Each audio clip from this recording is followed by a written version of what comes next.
to develop here in Los Angeles. What? She develops? Oh my gosh. Mentor!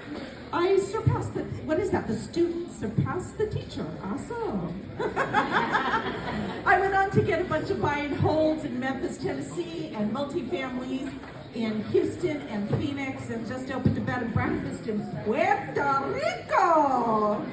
I'm going to be on my panel with three other wonderful women.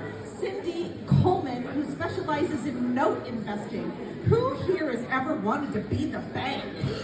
Yeah? I want to be a bank. Yeah, she's going to talk to us all about being a bank.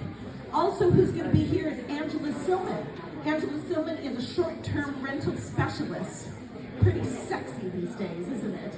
Yeah, she has, I think, they don't do like doors, they do beds and heads. I think she has something around 45 beds now. And she's managing those down in San Diego as well as in Kansas City.